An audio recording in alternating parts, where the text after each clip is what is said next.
মনোযোগ দিয়ে শোনো। দ্বিতীয় আরেকটা হুকুম আছে, আনসিতু, পরিবেশটাকে নির্জুম বানায় শোনো। তো নির্জুমতা তো সম্ভব নয়, রোডের উপরের আয়োজন, কিন্তু মনোযোগটা সম্ভব। নির্জুমতা তো সম্ভব না, কিন্তু মনোযোগটা সম্ভব। বিদায় যতটুকুই শুনবো, যতক্ষণই কথা হবে, খুব মনোযোগ দিয়ে শুনব। সত্য এটাই, মানুষ মানুষকে মূল্যায়ন করে দুনিয়া দ্বারা। মানুষ মানুষের কাছে দুনিয়া দ্বারা মূল্যায়িত, আর এটা চির সত্য। আধিপত্য যার আছে মূল্য তার আছে, ক্ষমতা যার আছে মূল্য তার আছে, টাকা পয়সা যার আছে মূল্য তার আছে। দুনিয়ায় মানুষ মূল্যায়িত হয় দুনিয়ার দ্বারা।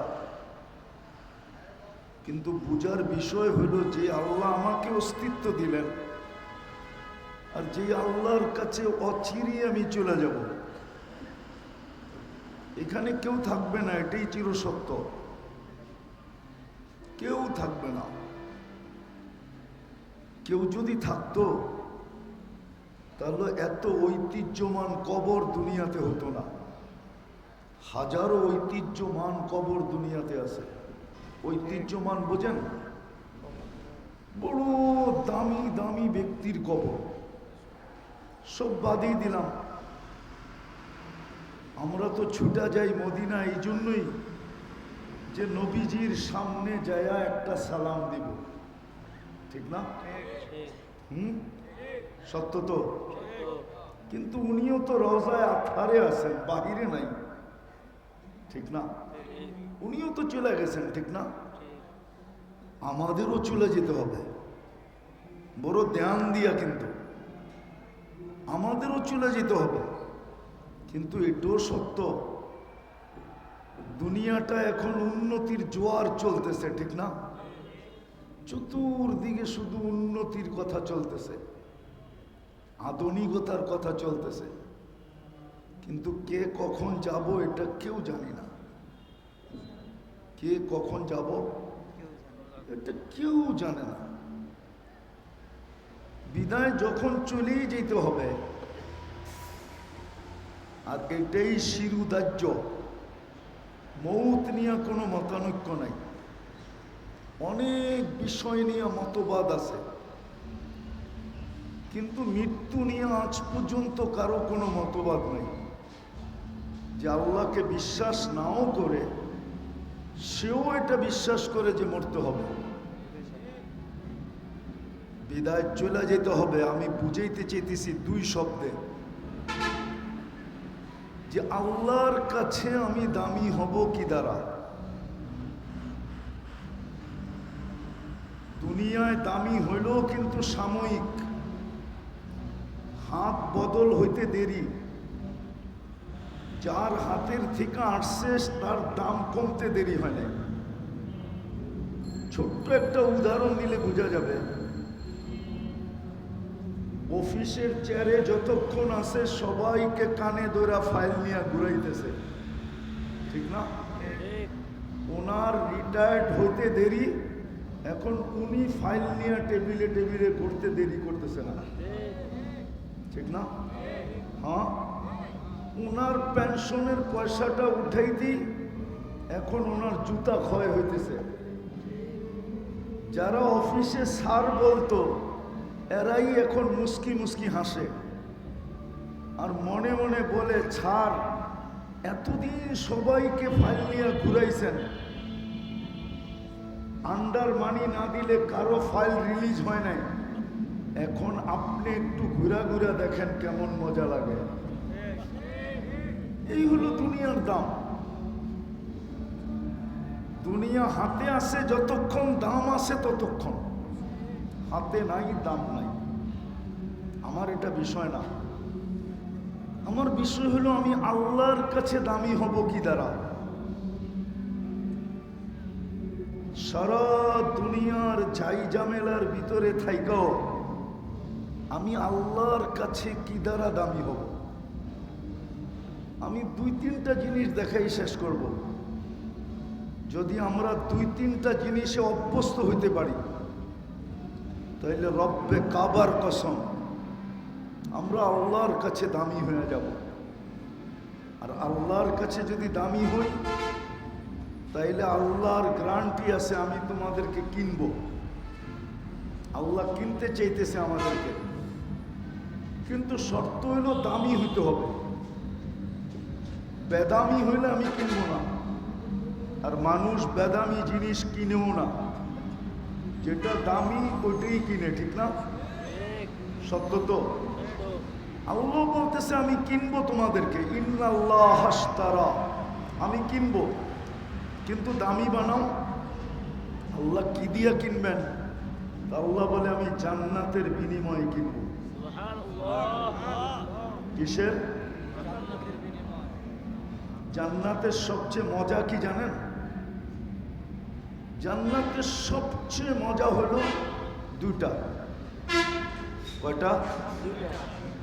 যা চাবে তা মিলবে, যা মনে চাবে তাই মিলবে। দ্বিতীয় মজা হলো যেটাই চোখে লাগবে ওটাই মিলবে। সারা দিনে কিন্তু আমাদের চোখে অনেক জিনিস লাগে, ঠিক না? কিন্তু অনেক সময় জ্যাক খালি, এই জন্য নেওয়া যায় না, ঠিক না? সত্য তো? আবার অনেক সময় বেশি তাকাইলে আবার গালিও দেয়, জুতাও দেখায়, ঠিক না? মনে হয় বোঝেন নাই, যুবকরা বলছে বেশি তাকাইলে কি দেখায়? জুতা দেখায়। তো যেটাই চোখে লাগবে ওটাই মিলবে। আর 4 নিয়ামত দিয়া দিবে, 4টা নিয়ামত দিবে। দুনিয়াতে অনেক সময় পয়সা থাকে কিন্তু বয়স থাকে না। পয়সা আছে কিন্তু কি নাই? দাম আছে নাকি? বয়স আছে কিন্তু সুস্থতা নাই। দাম আছে? কি বলেন? কি আপনি মজায় আছেন না যে হাসপাতালে আছে ও মজায় আছে? কতটুক মজা? আরে বলেন না। বুঝানো যাবে না যে আপনি কতটুক মজায় আছেন, কেননা সুস্থ, ঠিক না? আর ও হাসপাতালে পড়ে আছে, ঠিক না? টাকা আছে, সুস্থতা নাই। তৃতীয়, বয়সও জীবনও আছে, টাকাও আছে, কিন্তু যৌবন নাই। কি মজা আছে?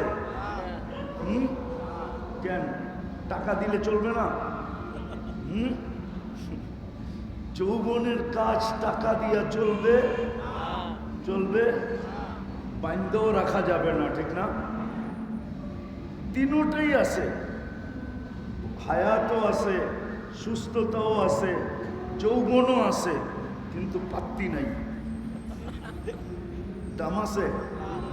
আল্লাহ 4 নিয়ামত চিরদিন দিয়া 2 মজা দিবে। আনতাহইয়া ফালা তামুতু আবাদা, চিরদিন জীবন, মৌত কোনোদিন আসবে না। আনতাসিহু ফালা তামরাজু আবাদা, চিরদিন সুস্থ, অসুস্থ কোনোদিন হবে না। আনতাসিহু ফালা তামরাজু আবাদা, সুস্থ চিরদিন, কোনোদিন অসুস্থ হবে না। আনতাশিব্বু ফালা তাহরামু আবাদা, চিরদিন যৌবন মিলবে, কোনোদিন বৃদ্ধ হবে না। আনতানামু ফালা তাইয়াসু আবাদা, চিরদিন নিয়ামত বাড়বে, কোনোদিন কমবে না। এই 4 নিয়ামত আর 2 মজা দিয়া আল্লাহ জান্নাত দিবে। বাকি জান্নাত খোলার সময় এখন নাই।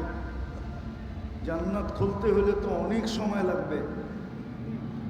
কিন্তু এইটা জেনে রাখেন, যাকে দিবে সবচেয়ে ছোট দিলেও এই দুনিয়ার 10 গুণ বড় দিবে।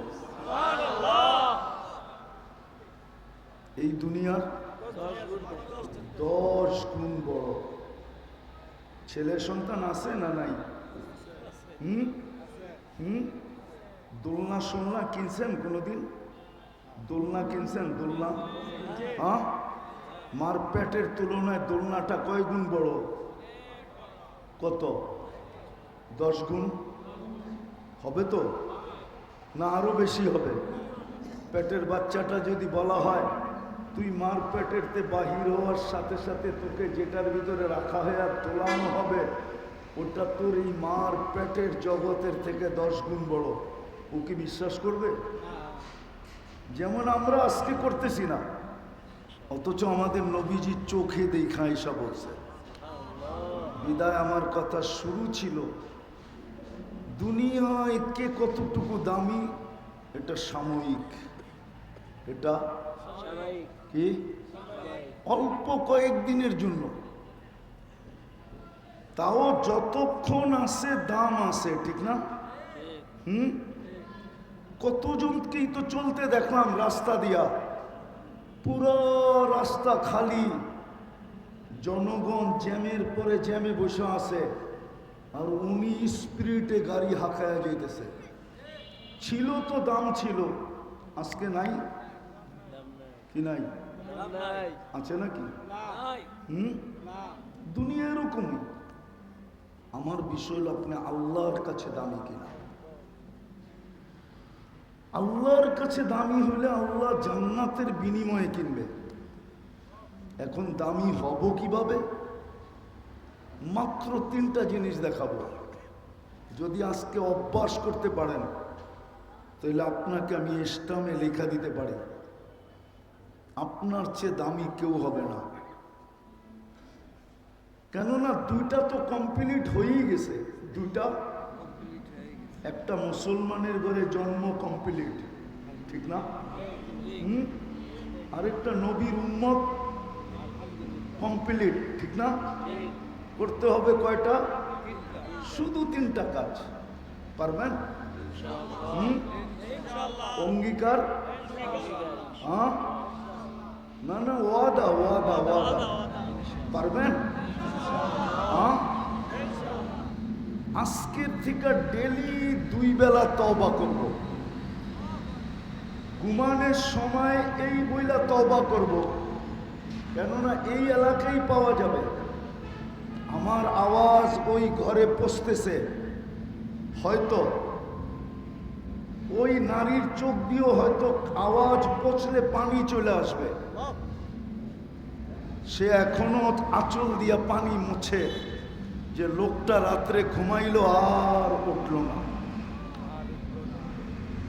মনে হয় বোঝেন না? স্বামীটা রাত্রে ঘুমাইলো আর উঠল না। মা বাবাও অনেক আছে চোখের পানি ঝরায় যে ছেলেটা ঘুমাইলো আর উঠল না। ভাইও পাওয়া যাবে যে ভাইটা ঘুমাইলো আর উঠল না। বোনও পাওয়া যাবে যে ভাইটা ঘুমাইলো আর উঠল না। এই জন্য প্রতিদিন ঘুমানোর আগে বিছনায় বসা শুধু হাত 2টা উঠায়া বলেন যে আল্লাহ তওবা করলাম। শুধু এতটুকু বলেন, আল্লাহ তওবা করে ঘুমাইলাম। এই শব্দটা কঠিন, বলা যাবে না? যাবে না? তওবা করে ঘুমান। এই উম্মতের জন্য এই ফ্যাসিলিটি, সবার জন্য সব ফ্যাসিলিটি হয় না। হয় না কি? দেখেন না গাড়িতে কিছু স্টিকার থাকে কি, আপনি এইখানেই তো সব প্রেসগুলা কোন জায়গায়? এই এলাকায় না? না এলাকায় না? হ্যাঁ, আপনিও একটা স্টিকার ছাপায়া গাড়িতে লাগান, আপনার জন্য ফ্যাসিলিটি হবে। বরং উল্টা ধরা পড়লে কি কি শুধু জরিমানা? হ্যাঁ, আরে জেলও হবে, জেল। হইতে পারে যত মানুষ স্টিকার দিয়া প্রতারণা করছে সব প্রতারণার দায় দায়িত্ব আপনার মাথার উপরে চাপবে, যে পাইছি এতদিন পরে। মাঝে মাঝে দেখেন না, কোর্ট তো বেশি দূরে না, ঠিক না? বেশি দূরে। মাঝে মাঝে সরকারি স্টাম্প আছে না, স্টাম্প দলিল লেখার, মাঝে মাঝে কিন্তু নকলও বিক্রি হয়, ঠিক না? ধরতে পারলে তো আপনাকে আমাকে ফ্যাসিলিটি দিছেন আল্লাহ, এই উম্মতের জন্য ফ্যাসিলিটি। একটা উদাহরণ দিয়ে বুঝাইতেছি। আদম আলাইহিস সালাম বলতেছিল আমি একটা ভুল করলাম, 350 বৎসর কাদাইছেন, তারপরে মাফ করছেন। উম্মতে মুহাম্মদী সারা দিন গুনাহ করে, আর এখন আল্লাহ ডাইকা ডাকতেছেন, ডাইকা ডাইকা মাফ করতেছেন। সুবহানাল্লাহ। যে আল্লাহ ডাইকা ডাইকা মাফ করেন, আমি যদি স্বইচ্ছায় মাপ চাই তাহলে কেমন মাপ করবেন? এই জন্য প্রথম অভ্যাস হলো ঘুমানোর সময় কি করব? পারবেন সবাই? পাক্কা? এটা কোনো কঠিন না। আবার ঘুমের থেকে উঠা তওবা করেন। হতে পারে সূর্য উঠা দেখছেন, নাও ডুবা নাও দেখতে পারেন। এই ব্রিজ সাক্ষী, এই ব্রিজ অনেক সাক্ষী যে সাইজা গাইজা মোটর সাইকেলে বুক পড়া আশা, চোখ পড়া স্বপ্ন নিয়ে ঢাকা শহরে ঢুকতেছিল, দোকানে যেতেছিল, চকবাজার হোক বা ইসলামপুর হোক বা মিটফুট হোক, ব্যবসা প্রতিষ্ঠানে আসতেছিল, কিন্তু ব্রিজে তার জান চলে গেছে, ঘন্টাও অতিক্রম হয় নাই, বাড়িতে খবর চলে গেছে লাশ আসতেছে। সে আর কোনোদিন সূর্য ডোবা দেখে নাই।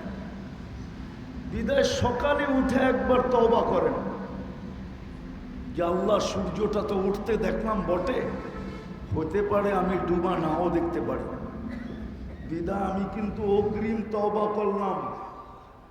বুদ্ধিমান ওই ব্যক্তি যে আগাম চাবিল নিয়ে নেয়, চুপে চুপে কি করে আগাম জামিন, বোঝেন? আরে বোঝেন? হ্যাঁ, ওগুলো সবচেয়ে বড় বুদ্ধিমান।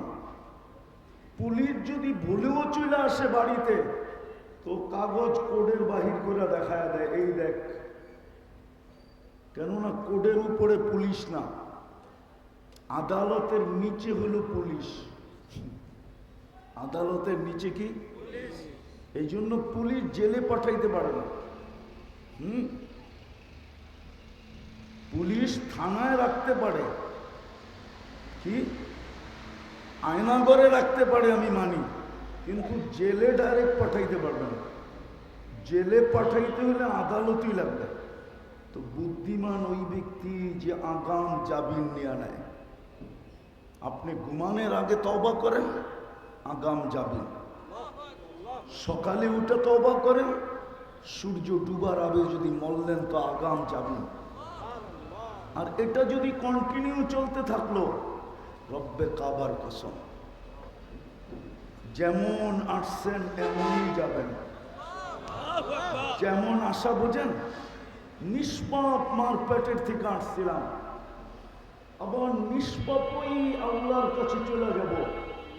কেননা তওবা যে করে তার কোনো গুনাহ থাকে না, না, না, না, না। এই উম্মতের জন্য এই ফ্যাসিলিটি। দ্বিতীয় আজকের থেকে ডেলি কোরআনটাকে একটা চুমা দিব। পারবেন? পারবেন? হ্যাঁ, আপনি পড়েন না, খুলেন না, শুধু একটা নিবেন, একটা চুমা দিয়া মহব্বতে রেখা দিবেন। কেননা সত্য এটাই, সত্য এটাই। একটা ছোট উদাহরণ দিই। আপনার ছোট বাচ্চার গালে যদি অপরিচিত লোকটা ভালোবাসা একটা চুমা দেয়, তো আপনার মনটা তার দিকে কি আকৃষ্ট হয় না? হয় না? আল্লাহর কালাম যদি আপনি চুমা দেন তাইলে আল্লাহও আপনার দিকে আকৃষ্ট হবে, আপনাকে ভালোবাসবে। এই জন্য ডেলি কোরআনটাকে একবার উঠাবো আর একটা চুমা দিয়া রেখা দিব। সত্য এটাই। আজকে আমাদের ঘরে কোরআন চিৎকার দিতেছে, চিৎকার। যদি আধ্যাত্মিক শক্তি থাকতো তাহলে আমি আপনাদেরকে কোরআন আইনা চিৎকার শোনায় দিতাম। আপনি বলবেন কোরআন কি চিৎকার দিতে পারে? তাহলে হুজুরদেরকে জিজ্ঞাসা করেন খেজুর গাছ কি করে চিৎকার দিল? খেজুর গাছ যদি চিৎকার দিতে পারে তাহলে কোরআন কেন চিৎকার দিতে পারবে না? কোরআন কিন্তু আমাদের চিৎকার দিতেছে, চিৎকার। এইখানে লোক আছে কবে কোরআনকে ছুঁয়া দেখছে এটাও বলতে পারবে না, যে আমি কতদিন আগে কোরআনকে একবার ছুঁয়া দেখছিলাম। খুইলা তো দূরের কথা, চুমা তো দূরের কথা, পড়া তো দূরের কথা। কেন একটা কথা যুক্তিগত বোঝেন, যুক্তি দিয়া। কোরআনের সম্পর্ক ছাড়া আপনার চলবে না। আজকে চলবে, কালকে চলবে না। আজকে চলবে, কালকে চলবে না। এটার প্রমাণ কি? যদি চলতো তাইলে আল্লাহ যারা কোরআন পড়তে না পারে ওদের জন্য এই ব্যবস্থাপনা কোনোদিন করতেন না। সূরা ইখলাস কোনোদিন নাজেল হইতো না যে একবার পড়লে 10 পারা, দুইবার পড়লে 20 পারা, তিনবার পড়লে 30 পারা। তিনবার পড়তে দেরি, পুরা কোরআনের সওয়াব তার আমলনামায় লেখা হইতে দেরি হবে না। অথচ সূরাটা সবচেয়ে ছোট এবং সবচেয়ে সহজ। অধিকাংশ মুসলমানের দিলেই এটা আছে না? নাই? আছে না? তাইলে এই ব্যবস্থা কেন করত? বুঝা গেল এটা ব্যতীত চলবে না। আজকে চলবে, কালকে চলবে না। এই জন্য বলছে তুমি পড়তে পারো না, কোনো আপত্তি নাই। তুমি 3 বার সূরা ইখলাস পড়ো, পুরা কোরআনের খতমের সওয়াব আমরা তোমাকে দিয়া দিব।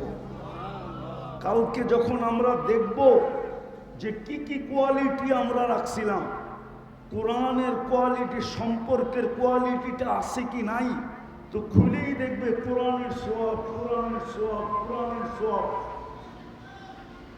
ফেরেশতা বলবে আল্লাহ পড়তে তো পারে না, বলবে তাতে কি আসে যায়, আমি তো নাজিল করছিলাম ইখলাস। এ তো 3 বার পড়তো আর ডেলি 1 খতম কোরআনের সওয়াব আমলনামায় লিখতো। আমার তো কোয়ালিটি ছিল কোরআনের সম্পর্ক থাকতে হবে, সে তো পরিচয় দিয়ে দিছে। এই জন্য ডেলি কোরআনটাকে একটা চুমা দেন, পারবেন? কসম খোদার আপনি দামি হয়ে যাবেন। কেননা আল্লাহর কালাম, আপনি জানেন না আপনাকে কি দিছে। আমি তুর পাহাড় যখন দেখতে গেছি তখন আমার মনে উঠছিল যে মুসা আলাইহিস সালাম তো এইখানে দাঁড়াই কথা বলতেন। এখন ওনার কাছে ক্রেডিট কার্ড হলো কালিমুল্লাহ, উনি আল্লাহর সাথে কি করেন। তখনই মনে আসছে উনি কালিমুল্লাহ হয়ে যদি গৌরব করতে পারে তো আমার সিনায় তো আছে কালামুল্লাহ, যেটার অর্থ হলো আল্লাহ আমার সাথে কথা বলে। আমি পড়তে থাকি, আল্লাহ কথা বলতে থাকে, তো আমি তো ওনার চেয়ে কোটি গুণ বেশি গৌরব করতে পারি না? পারেন না? হ্যাঁ, আপনার সিনায় কি 2-4টা কোরআনের সূরা নাই? না নাই? হ্যাঁ, একটাই পড়তে থাকেন না সারাদিন। আল্লাহ তো না করবে না, তুই একটাই পড়িস কেন? এই সিস্টেম তো আল্লাহ রাখেন নাই। আল্লাহ বলতেছে তুই পড়তে পড়তে ক্লান্ত হয়ে যাবি, কিন্তু আমি কথা বলতে বলতে ক্লান্ত হব না। আল্লাহ তো সব কিছুর ঊর্ধ্বে। এই জন্য কোরআনটাকে দিলি চুমা দিবে। পারবো? প্রথম কি বললাম? 2 বেলা তওবা করব, ঘুমানোর আগে আর ঘুমের থেকে উঠা। দ্বিতীয়, ডেলি 24 ঘন্টার ভিতরে যখন পারি কোরআনটা নিব, একটা চুমা নিব। পারবেন? আর তৃতীয়, একটা কথা যুক্তি দিয়া বোঝেন, আপনার মালিক যদি ডেলি 5 বার আপনাকে ডাকলো কিন্তু আপনি একবারও সাড়া দিলেন না, চাকরি থাকবে? হ্যাঁ হ্যাঁ, আপনি যার অধীন, যদি সে ডেলি 5 বার আপনাকে কল করে বললো কাম হিয়ার, এইখানে আয়, আর আপনি 5 বারই ডিনাই করলেন, বলেন আপনার দলীয় পদ থাকবে? ডেলি তো 5 বার আল্লাহ ডাকে। কে ডাকে? কোন আল্লাহ? যে 24 ঘন্টা আমার উপরে বাজেট ব্যয় করতেছে। বাজেট বোঝেন? আপনি বলেন আমি কাম না করলে সংসার চলবে না, সংসারে খরচ করেন আপনি, আল্লাহ তো আপনার উপরে খরচ করতেছে। আমি 2টা উদাহরণ দেখাই। খাওয়াটা মুখের কাছে নিতে দেরি, নাক ঘ্রাণ শুঁইয়া এই কথা বলতে দেরি করে না যে এটা মুখের ভিতরে যাবে, ঠিক না? নাকের কাজ কি? শুঁইয়া কি বলা? যে এটা ভিতরে, মুখের ভিতরে যাবে, ঠিক না? আচ্ছা, এই গ্রামটাই যদি মিটফোর্ডে হাসপাতালে চেক করতে হতো, তাহলে বলেন ডেলি আপনাকে কয় টাকা দিতে হতো? কমসে কম 3 বেলা তো করতেন, নাস্তা, দুপুর, রাত্র, ঠিক না? চা বিস্কিট বাদই দিলাম, কিন্তু নাক তো ডেলি 100 বার চেক করে আপনাকে দিতেছে। যদি এটাই প্রযুক্তি দিয়ে করতে হতো, বলেন দিন মজদুর যারা আপনার কামাই, আমাদের কামাই কি যথেষ্ট হতো? বড় বড় শিল্পপতি নাইলে করায় নিত, আমরা কি করতাম? এটা কি বাজেট না? দ্বিতীয়, নাক সিগন্যাল দিল মুখে যাবে, জিহ্বা স্বাদ টেস্ট করে বলল এখন পেটে যাবে। যদি এই স্বাদটাই প্রযুক্তি দিয়ে যদি টেস্ট করতে হতো যে খাওয়ার স্বাদটা ঠিক আছে কিনা, বলেন ডেলি কয় টাকা দিতে হতো? বলেন ডেলি যদি অক্সিজেন কিনা ব্যবহার করতে হতো? 550 লিটার তো আপনি নেন। পানির দামেও যদি হইতো, হাফ লিটার পানি 20 টাকা, ঠিক না? আচ্ছা মানলাম 1 লিটারই যদি 20 টাকা হইতো, তাহলে 550 লিটারের দাম হইতো কত? হিসাব করেন। আরে বলেন না, ক্যালকুলেটর তো সবার জেবে আছে, এখনই মাইরা দেখেন। 550-কে 20 দিয়ে গুণ দেন। পানির দাম ধরলাম, পানির দাম কত? দুর্মিয়া 11,055, 11,000 না 5,500, 5,000, 11,000, ঠিক না? 11,000 টাকা ডেলি আপনাকে বিল দিতে হতো শুধু অক্সিজেন, যদি পানির দামে বিক্রি হতো। আর যদি মডার্ন হাসপাতালের দামে বিক্রি হতো, 2020-এ আধা ঘন্টা অক্সিজেন দিয়া 84,000 টাকা বিল করছে। যদি মডার্ন হাসপাতালের দামে বিল হইতো, কি এটা কি বাজেট না? কে বাজেট ব্যয় করতেছে? হ্যাঁ, যদি ডেলি শ্বাসের উপরে 1 পয়সা বিল ধরতেন তো 1600 টাকা বিল দিতে হতো। আপনি 1,60,000 বার শ্বাস প্রশ্বাস নেন। যান মিটফোর্ডে, এখনো জরুরি বিভাগে ডাক্তার পাবেন, ওরে জিজ্ঞাসা করে আসেন ডাক্তার সাহেবকে যে কার্বন ডাই অক্সাইড মানুষের ভিতরে জমা হয়, এটা বাহির করার জন্য ডাক্তারি বিজ্ঞানে কোনো প্রযুক্তি আসছে কিনা। ও বলবে আসে না। ডেলি তো 80,000 বার আপনার ভিতর থেকে কার্বন ডাই বলেন তো এই এলাকার ধনী মানুষগুলা এই এলাকায় থাকে কিনা? কোথায় থাকে? ধানমন্ডি। কোথায় থাকে? উত্তরা। কোথায় থাকে? গুলশান। কোথায় থাকে? বনানী। কোথায় থাকে? বারিদারা। কোথায় থাকে? বসুন্ধরা। কোথায় থাকে? সিকিউরিটি সম্পূর্ণ বড় বড় বিল্ডিং, ঠিক না? হ্যাঁ, আরো যদি পয়সা হয় কোথায় যায়? আমেরিকা, কানাডা, অস্ট্রেলিয়া, ঠিক না? হ্যাঁ, আল্লাহ কি গরিব? হ্যাঁ, তো ঘরটাই নদীর পারে দিলেন কেন? ঘরটা নদীর পারে দিলেন কেন? উনিও বলতো উন্নত এলাকায় আমার ঘর হবে, বাকি তোমরা আসলে আসো, না আসলে না আসো, যে আসবে তাকে দাম দিন। ঘরটা আপনার প্রত্যেক গলি গলি দিল কেন? অজয় পাড়াগায় গ্রামে দিল কেন?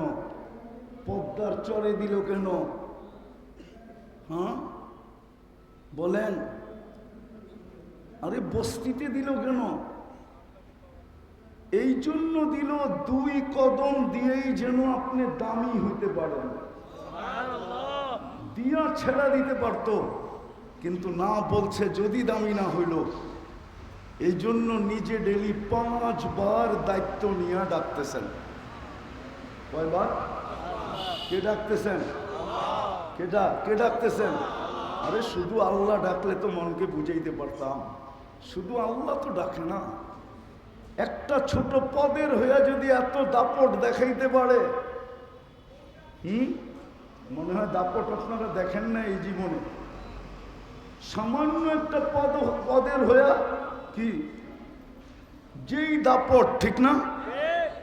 কি আরে পদ বাদ দেন, শুধু পদালার তরকারি বাইরা দিত, তার দাপটই তো অন্যরকম, ঠিক না? হ্যাঁ, আল্লাহ তো 99 পদের মালিক, একটা তো না। আল্লাহ তো রহমান, আল্লাহ তো রহিম, আল্লাহ তো মালিক, আল্লাহ তো কুদ্দুস, আল্লাহ তো সালাম, আল্লাহ তো মুমিন, আল্লাহ তো মুহাইমিন, আল্লাহ তো আজিজ, আল্লাহ তো জব্বার, আল্লাহ তো মুতাকাব্বিরুল খালিকুল বারিউল মুসাব্বিরুল গফফারুল কখারুল ওয়াহাবুর রাজ্জাকুল ফাত্তাহুল আলিমুল কাবিদুল বাসিতুল খাফিদুর রাফিউল মুইসুল মুদিল্লুস সামিউল বাসিরুল হাকামুল আদলুল লতীফুল খবীরুল হালিমুল আযীমুল গফুরুশ শাকুরুল আলিকুল কবীরুল হাফিজুল মুকিতুল হাসিবুল জলিলুল করিমুল রকিবুল মুজিবুল ওয়াসি আল হাকিমুল ওয়াদুদুল মজিদুল বাঈসুশ শহীদুল হকুল ওয়াকিলুল কবিকুল মতিনুল ওয়ালিদুল হামিদুল মুসি আল মুবদি আল মুঈদ আল মুখি আল মুমুত আল হাইয়্যু আল কাইয়্যুম আল ওয়াজিদ আল মাজিদ আল ওয়াহিদ আল আহাদ আল সামাদ আল কাদির আল মুক্তাদির আল মুকদ্দম আল মুআক্খার আল আউয়াল ওয়াল আখির আল যাহির ওয়াল বাতিন الوالي المتوالي البر التواب المنتقم العفو الرؤوف مالك الملك ذا الجلال والإكرام والمقسط والجامي والغني والمغني المانع الضار النافع النور الهادي البديع الباقي الوارث الرشيد الصبور আল্লাহ তো 99 পদের মালিক। আল্লাহু আকবার। সে তো আপনাকে ডাকে। কোটি কোটি টাকার বাজেট যে আপনার উপরে এভরিডে ব্যয় করতেছে, উনি তো আপনাকে ডাকে, দামি বানানোর জন্য তো ডাকে।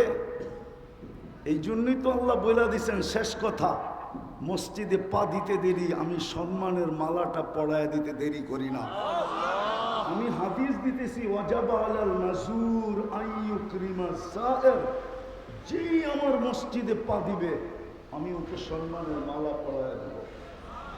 এই জন্য তৃতীয় হলো আজ থেকে মসজিদের সাথে সম্পর্ক জড়ব ইনশাআল্লাহ। আল্লাহ আমাদেরকে এই 3টা জিনিসের উপরে মৌত পর্যন্ত টিকা থাকার তৌফিক দান করেন। ওমা আলাইনা ইল্লাল বালাগ। আল্লাহুম্মা সাল্লি ওয়া সাল্লিম ওয়া বারিক আলা হাবিবিকা মুহাম্মদ কামা আনতা তুহিব্বু ওয়া তারদা লাকাল হামদ কামা ইয়ানবাগি লিজালালি ওয়াজহিক ওয়া আযীমি সুলতানিক। আল্লাহ বলার পর্ব ছিল শেষ, সোনার পর্ব ছিল। আপনি শ্বাস ছাড়েন না, কার্বন ডাই অক্সাইড। আম্মা বাদু ফাউযু বিল্লাহি মিনাশ শাইতানির রাজীম। বিসমিল্লাহির রহমানির রহিম। লিয়াবলুয়াকুম আইয়ুকুম আহসানু আমালা। وقال رسول الله صلى الله عليه وسلم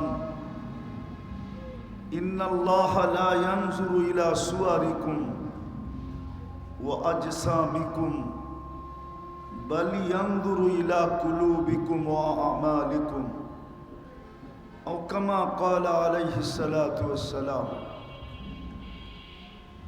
উক্ত মাহফিলের সম্মানিত সভাপতি, উপস্থিত উলামায়ে কেরাম, দীর্ঘ রাত অবধি এলাকার থেকে আগন্ত মুসলমান ভাইয়েরা, যেই পর্যন্ত লাউড স্পিকারের আওয়াজ পৌঁছতেছে, যদি কান পাতার সুযোগ থাকে তো পর্দার অন্তরালে মা ও বোনেরা,